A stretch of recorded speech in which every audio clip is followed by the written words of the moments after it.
Assalamualaikum warahmatullahi wabarakatuh. Waalaikumsalam warahmatullahi wabarakatuh.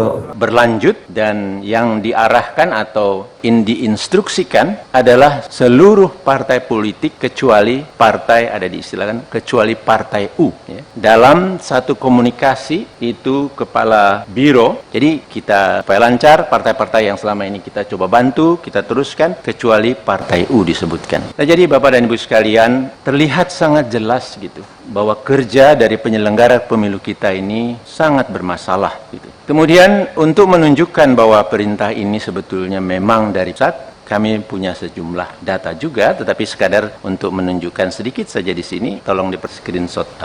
Nah, ini dia. Ini adalah bentuk komunikasi antara Ketua KPU, di bagian atas itu ada KPU RI Hasyim Asyari, dengan anggota KPU Provinsi. Dan ini secara grup maupun secara orang per orang dilakukan. Dan ini ke salah satu orang. Itu memuat, ini adalah untuk Partai Gelora yang tadi dilakukan sekitar tanggal 5, tanggal 6 itu. Sekian banyak di 24 provinsi, sekian banyak yang belum memenuhi syarat, maka itulah. Kemudian di bagian paling kanan, di gambar yang 5, itu ditulis di situ, mohon dibantu. Ini ada permintaan atau mungkin instruksi atau padesakan, ada yang baca ini sebagai perintah begitu ya. Nah, tetapi kemudian menarik dijawab, apa ini ya tidak berbahaya untuk lembaga KPU dan seterusnya gitu. Jadi ada teman di provinsi yang sebetulnya merespon mengingatkan, tapi kemudian Ketua KPU menjawab siap dipahami begitu. Namun dalam prakteknya kami mendapat banyak kabar, banyak bukti bahwa tekanan terus untuk melakukan perubahan data, membantu yang awalnya satu partai politik, kemudian semua partai politik kecuali partai U, itu berlangsung. Dan kemudian satu slide yang ada satu gambar saja, sekedar contoh juga. Ini adalah komunikasi antar anggota KPU provinsi yang resah lah ini, tapi ini bagian ini yang saya anggap penting, tetapi yang lain-lainnya itu kelihatan di antara mereka resah. Nah, di sini satu anggota dari satu provinsi menceritakan kepada satu yang lain di provinsi yang lain, barusan Pak Idam telepon saya setelah bicara dengan Pak Idam dioper kepada Pak Agus Melas yang isinya satu, saat ini mereka sedang duduk bersama Pak Idam, Pak Agus, Pak Derajat, dan Pak Sekjen sambil berkomunikasi dengan Pak Hasyim yang sedang ada di Padang. Dua, sesaat lagi Sekjen akan memerintahkan Sekretaris Provinsi, itu saya tutup, agar komunikasi dengan admin Sipol di beberapa kabupaten kota untuk MS-kan Partai Gelora. Kemudian tiga, langkah ini harus dilakukan demi kebaikan kita karena permintaan Istana, Mendagri, Menko Polhukam, dan lain-lain. Itu ya, bunyinya begitu ya. Persisnya saya tidak tahu, nanti mudah-mudahan Pak Doli dan kawan-kawan bisa mengeceknya. Kami harapkan demikian.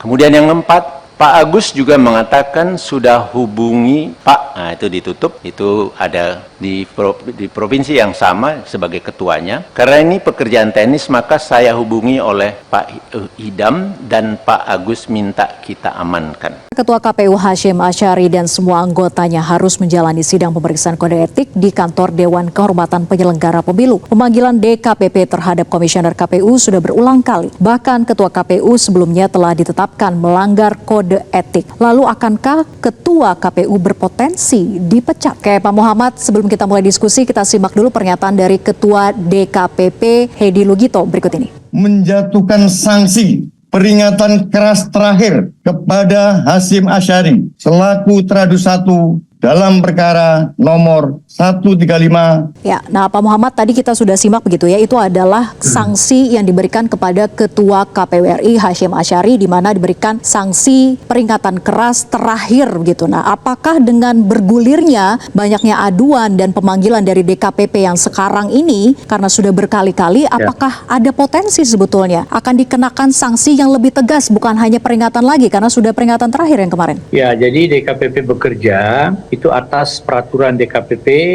yang diberi judul sebagai pedoman beracara. apa yang terjadi, pemeriksaan saat ini itu adalah perkara dugaan etik baru yang dialamatkan kepada ketua dan anggota KPU. Ya, kita memang tentu berharap bahwa DKPP bisa membuka fakta sesungguhnya daripada dugaan pelanggaran kode etik ini. Apakah kemudian kali ini putusan DKPP bisa berdampak pada pemberhentian ketua dan anggota DKPP? Itu sangat tergantung pada penilaian majelis etik terkait dengan derajat pelanggaran etik tersebut. Memang klaster sanksi DKPP itu terberat adalah pemberhentian tetap sebagai anggota KPU. Nah, kalau diberhentikan sebagai anggota KPU, misalnya ketua KPU-nya, berarti dia diberhentikan juga sebagai ketua KPU, ya. Nah, kita tentu berharap DKPP sekali lagi ya tetap netral, independen, memeriksa dugaan pelanggaran etik kali ini. Ya, kalau misalnya pelanggaran etiknya berat, ya kita berharap DKPP tidak pandang bulu gitu. Siapapun juga, ya mau ketua atau anggota KPU yang melanggar itu harus ditegakkan secara tegas gitu kan, secara ketat gitu, secara apapun yang menjadi konsekuensinya, sehingga kepercayaan orang terhadap KPU ini bisa pulih. Kita lihat hari ini paling tidak sampai dengan tahapan ini kepercayaan orang itu semakin banyak yang berkurang kepada lembaga KPU. Nah, kalau sudah orang tidak percaya lembaga KPU, hasil pemilu juga bisa dianggap bersoal. Baik. Ya, itu bahayanya di situ, Mbak Vera. Itu potensi jadi orang persidangan berikutnya dari DKPP harusnya KPU. sanksinya tidak lagi hanya sekedar peringatan begitu ya, sudah bisa berupa sanksi tegas. Ya, kalau memang pelanggarannya berat. Ini kan kalau misalnya terbukti bahwa terjadi kebocoran data pemilih, itu adalah sesuatu hal yang serius itu. Itu kedaulatan kita di situ. Jadi tentu masuk kategori pelanggaran berat kalau memang terbukti ya dalam sidang etik ini. Seberapa vital sebetulnya kan komisioner KPU melanggar aturan yang ada diantaranya sebelumnya begitu ya, bertemu peserta pemilu, kemudian salah hitung kuota minimal 30% perempuan calon anggota DPR, DPRD hingga terima pencalonan Gibran. Nah, apakah rentetan persoalan ini ditambah lagi dengan aduan yang baru terkait dengan pembocoran data begitu ya melalui web KPU yang katanya dihack. Nah, apakah ini tergolong pelanggaran berat sefatal itu? Oh iya, kalau memang terbukti nanti di sidang etik bahwa KPU, ketua dan anggota KPU tidak firm ya menjaga kerahasiaan data ya, maka itu masuk kategori pelanggaran berat. Bayangkan data-data pemilih kita bisa bocor gitu ya. Ya tentu KPU akan berdalih bahwa ini tidak hanya menjadi tanggung jawab KPU. Itu dalih yang kadang-kadang kita dengar. Ini ada serangan hack. Nah, nggak boleh KPU berlindung pada alasan itu. KPU harus sudah punya antisipasi yang cermat, tepat begitu. Ya, jadi dia harus punya strategi untuk mengantisipasi hal seperti ini. Karena isu-isu atau fakta-fakta kebocoran data pemilih ini bukan kali ini saja, itu sudah berulang. Nah, pertanyaannya apakah kemudian KPU tidak belajar pada situasi-situasi pada pemilu sebelumnya? Kan itu menjadi big question bagi kita. Harusnya ada antisipasi yang baik, yang cermat, ya melibatkan misalnya lembaga-lembaga yang relevan, lembaga sandi negara misalnya, atau lembaga-lembaga lain yang independen yang bisa memastikan keamanan data pemilih. Ini kedaulatan kita di situ tuh, data kita sampai bocor itu menurut saya itu termasuk kategori pelanggaran etik berat. Oke, jadi KPU jangan menjadikan hacker sebagai tameng begitu ya? Hanya dalih untuk lepas tanggung jawab. Beliau harus tanggung jawab. Nggak boleh begitu. KPU harus tanggung jawab bahwa ya dia akui misalnya bahwa ini ada serangan hacker, kami menyatakan tanggung jawab, ya kita sekarang tuntut bentuk tanggung jawabnya seperti apa misalnya. Ya tentu harus jiwa besar mengakui, minta maaf pada rakyat Indonesia ya karena misalnya tanggung jawab itu tidak dilaksanakan dengan baik, tidak dijaga dengan baik. Inilah sebenarnya concern DKPP itu pada kode etik, tidak hanya semata-mata pada penegakan hukum, tapi norma, yaitu moral. Ini kalau misalnya di luar negeri penyelenggara pemilu seperti ini sudah berkali-kali dia diberi sanksi oleh majelis etik, dia sudah mengundurkan diri, tidak harus menunggu diberhentikan. Jadi kita juga harus belajar dari luar negeri. Penyelenggara pemilu di luar negeri satu kali saja mendapat peringatan etik dari lembaga etik bahwa dia terbukti misalnya tidak profesional, maka dia tidak menunggu diberhentikan. Itu kan diri. Sekali ya Pak Muhammad, ini kan justru pelanggarannya sudah berulang-ulang kali. Apakah sebetulnya pantas sampai dengan pada pemecatan? Ya, sekali lagi pedoman beracara DKPP itu tidak akumulatif. Jadi itu yang kita sayangkan juga. Jadi kalau misalnya seperti ini kan, kita tahu ketua KPU itu sudah beberapa kali mendapat peringatan keras, 2 diantaranya peringatan keras terakhir. Tapi sayangnya pedoman beracara di DKPP itu tidak model akumulatif. Jadi 1 kali, 2 kali, yang ketiga kalinya pemberhentian. Nah itu menurut saya sebuah catatan perbaikan. Harusnya itu harus dipertimbangkan. Sanksi etik yang sudah berulang, apalagi sanksi etik berat, harusnya pada ketika ada sanksi lagi, itu harusnya sudah pemberhentian. Karena apa? Sekali lagi, core bisnis lembaga penyelenggara ini adalah public trust, kepercayaan publik. Ini kira-kira bagaimana nih sederhananya? Ada satu lembaga yang komisionernya itu berulang-ulang kali mendapat peringatan, mendapat sanksi. Itu mau tidak mau, orang akan tidak percaya kepada hasil kerja lembaga itu. Ini problem ini, kalau orang tidak percaya kepada lembaga itu, hasilnya juga bisa diragukan. Seperti itu. Oke, justru hasilnya akan diragukan karena penyelenggaranya tidak punya integritas begitu ya, beberapa kali lakukan pelanggaran. Nah, kalau kita berkaca pada beberapa waktu lalu, DKPP kan pernah lakukan pemecatan terhadap Ketua KPU yang saat itu adalah Bapak Arief Budiman gitu ya. Nah, menurut Pak Muhammad sendiri, beranikah sebetulnya DKPP yang sekarang ini melakukan pemecatan terhadap Komisioner KPU, khususnya Ketua KPU RI Hasyim Asyari yang sudah melakukan pelanggaran dalam kategori yang keras peringatannya? Saya mengenal sekarang 7 anggota DKPP itu orang-orang yang pertama punya kompetensi dan punya integritas. Harusnya berani, lebih berani pada periode sebelumnya. Jadi di periode sebelumnya itu memecat Ketua KPU dan memecat anggota KPU. Jadi 2 yang dipecat itu oleh DKPP periode sebelumnya. Yang ketuanya namanya Muhammad. Nah, kita berharap ketua yang sekarang ini juga dan 6 anggota itu juga berani. Kalau memang pelanggaran etiknya serius, berat, diberhentikan. Karena begini, itu seperti dengan filosofi luka gitu. Kalau di tubuh kita ada luka yang dipelihara dan kita lihat luka itu bisa merusak bagian tubuh yang lain, itu kan sama dengan kita membiarkan luka itu terus mengerus ya, merusak bagian tubuh yang lain. Tapi kalau kita yakin bahwa kalau kita potong luka ini maka yang lain akan sehat, maka jangan ragu-ragu, potonglah bagian tubuh itu. Tapi apakah otomatis demikian Pak Muhammad? Karena memungkinkankah pemecatan terjadi ketika rekapitulasinya saja belum tuntas? Yang dikhawatirkan adalah akan timbul masalah baru dan ketidaksinkronan data dan sebagainya. Oh enggak, DKPP tidak terkait dengan itu. DKPP terkait pada perilaku penyelenggara. Jadi hukumannya itu hukuman personal. Jadi misalnya ketua KPU-nya diberhentikan ya sebagai ketua, dia mungkin sebagai anggota, maka dia harus pilih segera ketua yang baru. Atau misalnya ketua KPU-nya itu diberhentikan sebagai anggota KPU, maka otomatis juga dia diberhentikan sebagai ketua KPU. Maka DPR Komisi 2 harus segera memproses penggantinya anggota yang diperpecat secara permanen. Jadi tidak ada, karena calon pengganti 7 orang ini sudah siap semua.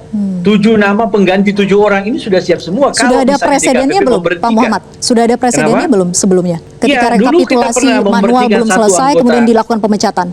Selama ini memang belum, ya. Jadi selama ini pemberhentian itu harusnya diikuti dengan proses PAW, ya, oleh Komisi 2. Nah, kemarin itu DKPP periode sebelumnya memberhentikan anggota KPU, lalu ada gugatan hukum, ya, oleh Komisi 2 ditunda. Nah, ini yang kita sayangkan. Harusnya Komisi 2 memproses saja kalau ada pemberhentian, ya. Jadi seperti itu. Jadi tidak terkait, walaupun misalnya anggota KPU diberhentikan, ya itu tidak mengganggu. Ya, kalau misalnya 1 orang diberhentikan misalnya atau 2, itu segera penggantinya diproses. Ya, ada dalam ketentuan itu. Kalau memang tidak mengganggu, artinya bolanya sekarang memang ada pada DKPP begitu ya. Apakah berani untuk melakukan sanksi yang tegas sampai dengan pemecatan ataukah tidak begitu ya? Betul. Sekarang kita tunggu ketegasan DKPP ya, dan objektivitas DKPP dalam menilai pelanggaran kode etik terkait dengan data ini, data pemilih ini. Oke, Pak Muhammad, satu lagi soal Sirekap. Ini kan Sirekap yang error hingga buat kegaduhan, padahal Sirekap ini disebut-sebut hanya sebagai alat bantu tetapi bisa menghentikan proses penghitungan manual. Dalam poin ini apakah bisa dibenarkan sebetulnya tindakan KPU atau jelas-jelas kembali melanggar? Ya, penghentian Sirekap ini harus disertai dengan penjelasan. KPU menghentikan itu, catatan saya, dia tidak melibatkan para pihak yang ada di TPS itu atau di kecamatan itu. Misalnya tidak melibatkan pengawas pemilu, tidak melibatkan saksi parpol. Seharusnya pemberhentian itu disertai dengan melibatkan seluruh pihak yang terlibat dalam proses rekapitulasi itu. Sehingga tidak ada orang yang mencurigai, ya, jadi tidak sepihak pemberhentian rekap itu. Saya kira ini juga catatan serius ya untuk KPU ya, yang melakukan penghentian sepihak dengan dalih untuk melakukan akurasi ya data antara C plano dengan C hasil. Tapi sayangnya dalih itu tidak disertai dengan pertanggungjawaban publik dengan cara melibatkan pihak-pihak yang lain yang ada dalam proses rekapitulasi itu. Jadi kita mengatakan ini bagaimana cara kerja KPU tidak transparan kan? Itu satu problem yang juga bisa mempengaruhi kepercayaan publik. Oke, jadi melihat pertanggungjawaban dari KPU sampai dengan saat ini soal Sirekap, belum ada tanggung jawab yang jelas terhadap publik begitu ya? Kenapa dan mengapa sehingga membuat kegaduhan itu? Saya melihat begitu, KPU harus menjelaskan secara komprehensif, secara terbuka, terutama kepada masyarakat Indonesia, karena suara kita kan dikelola oleh KPU, dan juga kepada pengawas pemilu, kepada masyarakat, kepada saksi parpol, ya, seperti apa cara dia memperbaiki Sirekap yang menjadi sumber kegaduhan itu. Nah, itu yang kita minta, transparansi. Oke. Itu yang menurut saya catatan serius kita, bahwa transparansi itu tidak terlihat dalam proses-proses perbaikan Sirekap itu. Transparansi dari KPU kita tunggu bersama, dan juga proses nanti di DKPP sampai mana begitu ya, sidang DKPP untuk bisa memberikan sanksi tegas jika memang terbukti melakukan pelanggaran. Semoga Allah senantiasa menuntun kita di jalan yang diridhoinya. Wassalamualaikum warahmatullahi wabarakatuh. Terima kasih.